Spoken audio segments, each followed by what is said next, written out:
Hello guys, last வீடியோல pivot டேபிள்னா என்ன, அதை எப்படி யூஸ் பண்றதுன்றத கிளியரா எக்ஸ்பிளைன் பண்ணியிருந்தேன். வீடியோ பார்க்காதவங்க டிஸ்கிரிப்ஷன்ல லிங்க் கொடுத்துருக்கேன், செக் பண்ணி பாருங்க. சோ இந்த வீடியோலயும் அந்த பிவட் டேபிளோட கண்டினியூஷனா தான் ஃபுல்லா பார்க்க போறோம். அதாவது அந்த வீடியோல சொல்லாத நிறைய விஷயங்களையும் பிவட் டேபிள்ல இருக்கக்கூடிய முக்கியமான தெரிஞ்சிக்க வேண்டிய ஆப்ஷன்ஸ் அண்ட் டெக்னிக்ஸ் என்னெல்லாம்ன்றதையும் டீடைலா பார்க்க போறோம். சோ ஸ்கிப் பண்ணாம நல்லா கவனமா பாருங்க. ஓகே, இது என்ன எக்ஸாம்பிள்னு லாஸ்ட் வீடியோ பார்த்தவங்களுக்கு தெரியும். டுபாகூர் மளிகை கடையில எந்தெந்த டேட்லலாம் எந்தெந்த ஐட்டம் எந்தெந்த கஸ்டமரால எவ்வளவு யூனிட்ஸ் எவ்வளவு காசு கொடுத்து வாங்கிட்டு போனாங்க அப்படின்ற டேட்டா தான் இங்க போட்டு வச்சிருக்கேன். இது ஒரு சோர்ஸ் டேட்டா, ஓகேங்களா? இதை யூஸ் பண்ணி இதை பேஸ் பண்ணி தான் அனலைஸ் பண்ணி நம்ம பிவட் டேபிளா கன்வெர்ட் பண்ணோம். அதாவது நமக்கு என்ன சம்மரைஸ்டு வேல்யூ வேணுமோ அதுக்கேத்த மாதிரி பிவட் டேபிள கிரியேட் பண்ணோம். கரெக்ட்டுங்களா? ஓகே, இந்த பிவட் டேபிள்ல காலம்ஸ் அப்படின்ற ஃபீல்ட்ல எதை டிராக் பண்ணி போடணும், ரோஸ் அப்படின்ற ஃபீல்ட்ல எதை இழுத்துட்டு வந்து போடணும், வேல்யூஸ் அப்படின்ற ஃபீல்ட்ல எதை இழுத்துட்டு வந்து போடணும் அப்படின்றத சொல்லியிருந்தேன். பட் இந்த ஃபில்டர்ஸ் அப்படின்ற டிராக் ஃபீல்ட்ல எதை இழுத்துட்டு வந்து போடணும் அப்படின்றத சொல்லவே இல்லை லாஸ்ட் வீடியோல. கரெக்ட்டுங்களா? அதான் இந்த வீடியோல பார்க்க போறோம். சோ ஃபர்ஸ்ட் நம்ம இந்த பிவட் டேபிள எப்படி சம்மரைஸ் பண்ணிருக்கோம் நல்லா பாருங்க. ரோஸ்ல ஐட்டம் நேம் போட்டு வச்சிருக்கோம். அதாவது எந்தெந்த ஐட்டம்லாம் இருக்கோ அந்த ஐட்டமோட நேம்ஸ் எல்லாம் ரோஸ்ல போட்டிருக்கோம். காலம்ஸ்ல மந்த்ஸ் போட்டிருக்கோம். அதாவது ஜனவரி பிப்ரவரி, ஜனவரி மந்த்ல எவ்வளவு சேல்ஸ் ஆயிருக்கு, பிப்ரவரி மந்த்ல எவ்வளவு சேல்ஸ் ஆயிருக்கு அப்படின்ற மந்த் நேம்ஸ் எல்லாம் காலம்ஸ்ல போட்டிருக்குமா. நெக்ஸ்ட் எவ்வளவு சேல்ஸ் ஆயிருக்குன்ற வேல்யூஸ் இங்க வேல்யூ ஃபீல்ட்ல போட்டு வச்சிருக்கோம். இப்போ எனக்கு எந்தெந்த கஸ்டமர் எல்லாம் எவ்வளவு வாங்கிட்டு போயிருக்காங்க அப்படின்ற டேட்டாவும் எனக்கு வேணும் அப்படின்னா அதுவும் ஃபில்டர் ஆப்ஷன்ல நல்லா கவனிங்க. இப்போ நான் ஒரு டிராப் டவுன் ஐக்கனை ஓபன் பண்ணி ஏதாவது ஒரு கஸ்டமர் நேம் செலக்ட் பண்ணுவேன். அந்த கஸ்டமரோட டேட்டா என்ன டேட்டா, எந்த ஐட்டம்லாம் பர்ச்சேஸ் பண்ணிருக்காரு, எந்த மந்த் எவ்வளவு பர்ச்சேஸ் பண்ணிருக்காரு, டோட்டல் எவ்வளவு பர்ச்சேஸ் பண்ணிருக்காருன்ற டேட்டா தான் வேணும். புரியுதுங்களா? அதை எப்படி கொண்டு வர போறோம்னா அதுக்கு தான் இந்த ஃபில்டர்ஸ் அப்படின்ற ஃபீல்டை யூஸ் பண்ண போறோம். சோ கஸ்டமர் அப்படின்ற ஃபீல்டை எடுத்துட்டு வந்து இந்த ஃபில்டர்ஸ் டிராக் ஃபீல்ட்ல போட்டீங்கன்னா நல்லா கவனிங்க. கஸ்டமர் அப்படின்னு சொல்லிட்டு ஒரு ஃபில்டர் லேபிள் வருதுங்களா, டிராப் டவுன் ஐக்கான் ஒன்று காட்டுதுங்களா. இதை கிளிக் பண்ணீங்கன்னா இங்க நம்ம கஸ்டமர் நேம்லாம் லிஸ்ட் ஆகியிருக்கும். இதுல ஏதாவது ஒரு கஸ்டமர் நேம் செலக்ட் பண்ண போறோம் பாருங்க. ராமசாமி அப்படின்ற நேமை செலக்ட் பண்ணி ஓகே கொடுத்தோம் அப்படின்னா இங்க பாருங்க ராமசாமியோட டேட்டா வந்துருச்சு. அதாவது என்ன டேட்டா, பொட்டேட்டோ, சுகர், டொமேட்டோ, வீட். அதாவது என்னென்ன ஐட்டம்லாம் ஜனவரி மந்த்ல எவ்வளவு பர்ச்சேஸ் பண்ணிருக்காரு, பிப்ரவரி மந்த் எவ்வளவு பர்ச்சேஸ் பண்ணிருக்காரு, டோட்டல் எவ்வளவு பர்ச்சேஸ் பண்ணிருக்காரு அப்படின்ற சம்மரைஸ்டு டேட்டா நம்மளுக்கு கிடைச்சிருக்கு. இப்ப நான் ஒவ்வொரு வாட்டியும் டிராப் டவுன் ஓபன் பண்ணி ஒவ்வொரு கஸ்டமரை செலக்ட் பண்றதுக்கு பதிலா ஒவ்வொரு கஸ்டமரோட டேட்டாவும் எனக்கு ஒவ்வொரு தனித்தனி ஷீட்ல வேணும்னு ஆசைப்படுறேன்னு வச்சுக்கோங்களேன். அதை எப்படி பண்றதுன்னு சொல்றேன், கவனிங்க. ஃபர்ஸ்ட் ஏதாவது ஒரு செல்லை செலக்ட் பண்ணிட்டு நேரா பிவட் டேபிள் அனலிஸ் அப்படின்ற டேப்ல நம்ம பிவட் டேபிளோட நேமுக்கு கீழே ஆப்ஷன்ஸ்னு ஒரு செட்டிங் கொடுத்துருப்பாங்க. அதுக்கு பக்கத்துல இருக்கிற டிராப் டவுன் ஐக்கனை கிளிக் பண்ணீங்கன்னா ஷோ ரிப்போர்ட் ஃபில்டர் பேஜஸ் அப்படின்னு ஒரு செட்டிங் கொடுத்துருக்காங்க பாருங்க. அதை கிளிக் பண்ணீங்கன்னா ஷோ ரிப்போர்ட் ஃபில்டர் பேஜஸ் அப்படின்ற பாப்அப் டேப் ஒன்று ஓபன் ஆகுது பாருங்க. இங்க நம்ம எந்த டாபிக்கை ஃபில்டர் பண்ணுமோ அந்த டாபிக்கோட நேம் காட்டுது பாருங்க. நம்ம கஸ்டமர் தானே ஃபில்டர் பண்ணணும், ஒவ்வொரு கஸ்டமருக்கும் தனித்தனியா ஷீட்டை கிரியேட் பண்ணணும். சோ அந்த கஸ்டமர் அப்படின்ற காலமோட ஹெட்டிங் வந்திருக்கு. ஜஸ்ட் நீங்க எதுவும் பண்ண தேவையில்ல, ஓகே கொடுத்தீங்கன்னா போதும். நல்லா கவனிங்க. ஆறுசாமிக்கு தனியா ஒரு ஷீட்டு, கந்தசாமியோட டேட்டா தனியா ஒரு ஷீட்ல, மாடசாமியோட டேட்டா தனியா இன்னொரு ஷீட்ல, மயில்சாமியோட டேட்டா இன்னொரு ஷீட்ல, இந்த மாதிரி தனித்தனியா அவங்களோட டேட்டாவை தனித்தனி ஷீட்ல கிரியேட் பண்ணி கொடுத்துருச்சு. புரியுதுங்களா? இந்த ஃபில்டர்ஸ் டிராக் ஃபீல்டை எப்படி நம்ம யூஸ் பண்ணலான்றது.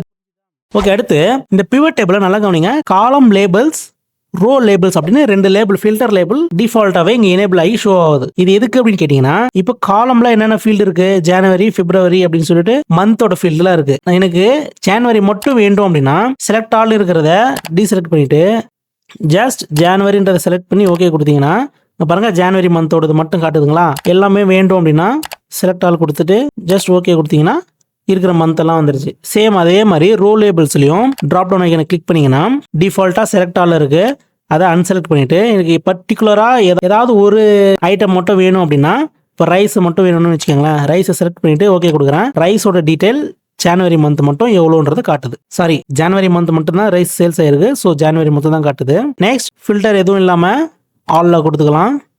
இதுலயும் செலக்ட் ஆல். ஓகே, இப்போ இந்த ஃபில்டர் லேபிள் வேணாம், அதை ரிமூவ் பண்ணணும்னு நினைச்சீங்கன்னா எப்படி ரிமூவ் பண்றதுன்னு சொல்றேன், கவனிங்க. பிவட் டேபிள் அனலைஸ் அப்படின்ற டேப்லயே சேம் ஆப்ஷன்ஸ் ஓபன் பண்ணோம் பாத்தீங்களா. அந்த டிராப் டவுன் ஐக்கனை கிளிக் பண்ணீங்கன்னா ஆப்ஷன்ஸை ஓபன் பண்ணுங்க. இங்க டிஸ்பிளேன்னு ஒரு செட்டிங் இருக்கும் பாருங்க. இந்த டிஸ்பிளேவை கிளிக் பண்ணிட்டு display field captions and filter drop downs அப்படின்னு ஒரு செட்டிங் எனேபிள் இருக்கும். அதை டிசேபிள் பண்ணிட்டு ஜஸ்ட் ஓகே கொடுத்தீங்கன்னா அங்க பாருங்க ஃபில்டர் லேபிள்ஸ் எல்லாம் ரிமூவ் ஆயிருச்சு. ஓகே, நெக்ஸ்ட் இந்த பிவட் டேபிள நான் வேற ஃபார்மேட்டுக்கு சேஞ்ச் பண்ணணும், அதாவது டேபிளர் ஃபார்மேட்ல சேஞ்ச் பண்ணணும் அப்படின்னா இதுல ஏதாவது ஒரு செல்ல செலக்ட் பண்ணிட்டு டிசைன் போங்க. டிசைன்ல எங்க ஃபர்ஸ்ட் 4 ஆப்ஷன் கொடுத்துருக்காங்க பாருங்க. இந்த 4 ஆப்ஷன் என்னன்னு பார்க்கலாம். ஃபர்ஸ்ட் இந்த ரிப்போர்ட் லேஅவுட்னு ஒரு செட்டிங் கொடுத்துருக்காங்க பாருங்க. அது ஓபன் பண்ணீங்கன்னா ஷோ இன் டேபிளர் ஃபார்ம், அதாவது உங்களுக்கு என்ன ஃபார்மேட்ல வேணும். காம்பாக்ட் ஃபார்ம் இப்போ டிஃபால்ட்டா இருக்கிறது காம்பாக்ட் ஃபார்ம், இல்ல அவுட்லைன் ஃபார்ம்ல வேணும்னா அவுட்லைன் ஃபார்ம்ல வச்சுக்கோங்க. ஷோ இன் டேபிளர் ஃபார்ம்னா டேபிளர் ஃபார்ம்ல காட்டும். எனக்கு டேபிளர் ஃபார்ம்ன்றதை செலக்ட் பண்றேன். டேபிளர் ஃபார்மேட்ல மாறிடுச்சு. நல்லா கவனிங்க. நெக்ஸ்ட் இந்த ஃபில்டர் ஃபீல்ட்ல கஸ்டமர் என்ற ஃபீல்ட போட்டிருக்கும் பாத்தீங்களா, அதை ரிமூவ் பண்ணி அதையும் நான் ரோஸ்ல போட்டுக்கிறேன். அதாவது கஸ்டமர் மேல வர மாதிரியும் ஐட்டம் கீழே வர மாதிரியும் போட்டுக்கிறேன். பாருங்க, ஆறுசாமி பீன்ஸ் எவ்வளவு வாங்கியிருக்காரு, கேரட் எவ்வளவு வாங்கியிருக்காரு, ஜனவரி மந்த்ல, அதுவும் ஜனவரி மந்த்ல எவ்வளவு, பிப்ரவரி மந்த்ல எவ்வளவு வாங்கியிருக்காருன்ற டேட்டா இங்க வருதுங்களா. நல்லா கவனிச்சீங்கன்னா இந்த ஆறுசாமி என்ற டேட்டாக்கு கீழே அவரோட டோட்டலும் வருது. அதாவது இது சப் டோட்டல் சொல்லுவாங்க, இதை கிராண்ட் டோட்டல் சொல்லுவாங்க. சப் டோட்டல்னா ஜனவரி மந்த் மட்டும் தனியா டோட்டல் பண்ணி சொல்லுது. நெக்ஸ்ட் பிப்ரவரி மந்த்துக்கும் தனியா டோட்டல் பண்ணி சொல்லுது. நெக்ஸ்ட் கிராண்ட் டோட்டல், அதாவது மொத்த சேல்ஸ் டேட்டாவும் இங்க காட்டுது. இப்ப இது எதுவுமே வேண்டாம், அதாவது இந்த சப் டோட்டல்ஸ் வேண்டாம் அப்படின்னா சேம் டிசைன் டேப்ல சப் டோட்டல்ஸ் ஒரு ஆப்ஷன் இருக்கு பாத்தீங்களா, இதை கிளிக் பண்ணீங்கன்னா do not show subtotals அப்படின்ற ஆப்ஷனை செலக்ட் பண்ணீங்கன்னா சப்டோட்டலே உங்களுக்கு காட்டாது. வெறும் எவ்வளவு பர்ச்சேஸ் பண்ணிருக்காங்க அப்படின்ற டேட்டா மட்டும் தான் காட்டும். பட் கிராண்ட் டோட்டல் காட்டும். அதுவும் நீங்க ஆஃப் பண்ணணும் அப்படின்னா இங்க பக்கத்துலேயே கிராண்ட் டோட்டல்ஸ் இருக்கு. ஆஃப் ஃபார் ரோஸ் அண்ட் காலம்ஸ்ன்றதை செலக்ட் பண்ணீங்கன்னா கிராண்ட் டோட்டல் உங்களுக்கு காட்டாது. நம்ம கிராண்ட் டோட்டல் மட்டும் வச்சுக்கலாம்.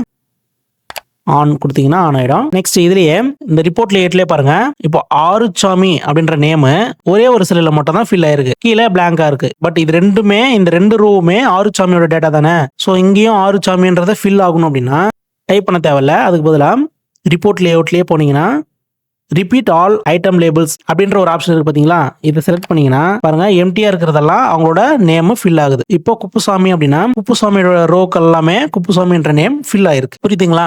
இது எனக்கு வேண்டாம், ஸோ நான் ஆஃப் பண்ணிடுறேன். Sorry, do not repeat item லேபிள்ஸ்ன்றதை செலக்ட் பண்ணனா ரிப்பீட் ஆகாம ஒரு வாட்டி மட்டும் நேம் வரும். நெக்ஸ்ட் இந்த பிளாங்க் ரோஸ்னு இருக்கு பாருங்க, இது ஒண்ணு இல்ல, ஆறுசாமி இவரோட டேட்டாக்கு கீழே எம்டியான ஒரு லைன் விடணும். தனியா தெரியறதுக்காக கஸ்டமர் டேட்டாவுக்கு கீழே எம்டியா ஒரு ரோவை விடணும், ஸ்பேஸ் விடணும் அப்படின்னா பிளாங்க் ரோஸ்னு இருக்கு பாருங்க, இதை செலக்ட் பண்ணீங்கன்னா insert blank line after each item அப்படின்றத செலக்ட் பண்ணீங்கன்னா நல்லா கவனிங்க, ஆறுசாமி அப்படின்ற கஸ்டமரோட டேட்டாக்கு கீழே எம்டியா ஒரு ரோ கிரியேட் ஆயிருச்சு. நெக்ஸ்ட் கந்தசாமிக்கும் கீழே ஒரு ரோ கிரியேட் ஆயிருக்கு. அதே மாதிரி எல்லா கஸ்டமருக்கு கீழேயும் ஒரு தனித்தனி ரோ எம்டி ரோ கிரியேட் ஆயிருக்கு.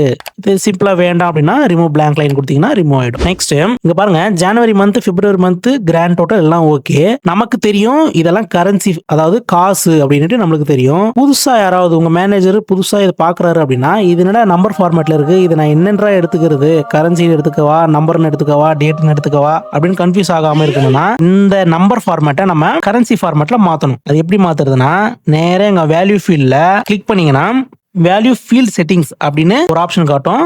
அதை செலக்ட் பண்ணீங்கன்னா இங்க நம்பர் ஃபார்மேட்ன்றதை கிளிக் பண்ணீங்கன்னா இங்க பாருங்க டிஃபால்ட்டா ஜெனரல் இருக்கும். நம்பருக்கு கீழே பாத்தீங்கன்னா கரன்சி அப்படின்னு ஃபார்மேட் இருக்கு பாருங்க. அந்த கரன்சியை செலக்ட் பண்ணீங்கன்னா சிம்பிள் உங்களுக்கு டாலர்ல வேணுமா ருபீஸ்ல வேணுமான்னு கேட்கும்.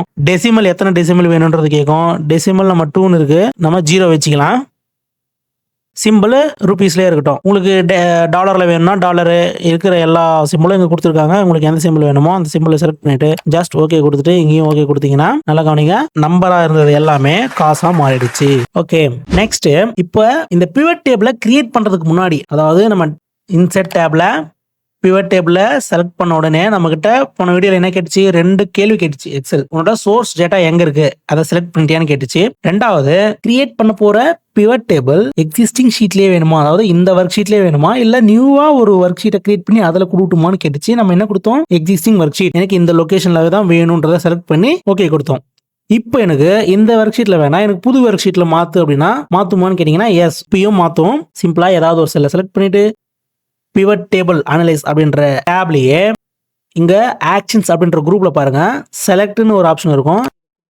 அதை கிளிக் பண்ணீங்கன்னா என்டையர் பிவட் டேபிள் ஒன்று காட்டும். அதையும் கிளிக் பண்ணீங்கன்னா மொத்த பிவட் டேபிளும் செலக்ட் ஆயிடும். நெக்ஸ்ட் அதுக்கு பக்கத்திலேயே மூவ் பிவட் டேபிள்னு ஒரு ஆப்ஷன் இருக்கு பாருங்க. அதை கிளிக் பண்ணீங்கன்னா நியூ ஒர்க் ஷீட்ல வேணுமா இல்ல எக்ஸிஸ்டிங் ஒர்க் ஷீட், அதாவது இந்த ஒர்க் ஷீட்லயே இங்க பாருங்க இந்த லொகேஷன்ல, இப்போ நான் இந்த லொகேஷன்ல வேணும்ன்றதை செலக்ட் பண்ணிட்டு ஓகே கொடுத்தனா பாருங்க அங்க இருக்கிற பிவட் டேபிள் இங்க வந்துருச்சு. இது எதுக்கு அப்படின்னு கேட்டீங்கன்னா, இன்கேஸ் நீங்க பக்கத்திலேயே இந்த சோர்ஸ் டேட்டாக்கு பக்கத்திலேயே பிவட் டேபிள போட்டு வச்சிருப்பீங்க, இன்கேஸ் நாளை கழிச்சு ஏதாவது இதில் மாடிஃபை பண்ணணும், இந்த சோர்ஸ் டேட்டால இன்னொரு டேட்டாவை ஆட் பண்ணணும், இன்னொரு காலம் ஆட் பண்ணணும் அப்படின்னா அப்போ இடைஞ்சலாக இருக்கக்கூடாது. அதனால தான் இந்த ஆப்ஷன் கொடுத்துருக்காங்க. உங்களுக்கு எங்க வசதியா இருக்குமோ அங்க பிவோட் டேபிள நீங்க மூவ் பண்ணிக்க முடியும். நெக்ஸ்ட் இது இன்னும் புது ஷீட்ல கிரியேட் பண்ணலாம் பாருங்க. Move pivot table new work ஷீட்னு கொடுத்துட்டு ஓகே கொடுக்குறேன். நம்ம சோர்ஸ் டேட்டா இருக்கிற பேஜுக்கு முன்னாடி ஒரு பேஜ் கிரியேட் ஆகி அதுல பிவோட் டேபிள் வந்துருச்சு. புரியுதுங்களா? ஓகே கைஸ், பிவட் டேபிள்ல தெரிஞ்சிக்க வேண்டிய முக்கியமான டெக்னிக்ஸ் அண்ட் செட்டிங்ஸ் என்னன்றதை சொல்லிட்டேன். புரிஞ்சிருக்கும்னு நினைக்கிறேன். புரிஞ்சிருந்ததுன்னா எப்பயும் போல கமெண்ட் செக்ஷன்ல அண்டர்ஸ்டுட் அப்படின்னு டைப் பண்ணிடுங்க. இன்கேஸ் புரியல அப்படின்னா நாட் அண்டர்ஸ்டுட்னு டைப் பண்ணிடுங்க. அப்போதான் நான் எக்ஸ்பிளைன் பண்ற மெத்தட் உங்களுக்கு புரியுதா இல்லையா அப்படின்றது என்னால தெரிஞ்சுக்க முடியும். ஸோ வீடியோ பிடிச்சிருந்தா லைக் பண்ணிக்கோங்க. இந்த மாதிரி எக்ஸல் டுட்டோரியல் வீடியோஸ் எல்லாம் கண்டினியூவா பார்க்கணும் அப்படின்னு நினைச்சீங்கன்னா நம்ம சேனலுக்கு சப்ஸ்கிரைப் பண்ணி வச்சுக்கோங்க. சப்ஸ்கிரைப் பண்ணிட்டு பக்கத்துல இருக்கிற பெல் ஐக்கானை ஆல்ல போட்டு வச்சுக்கோங்க. தேங்க்ஸ் ஃபார் வாட்சிங். Tata, bye bye.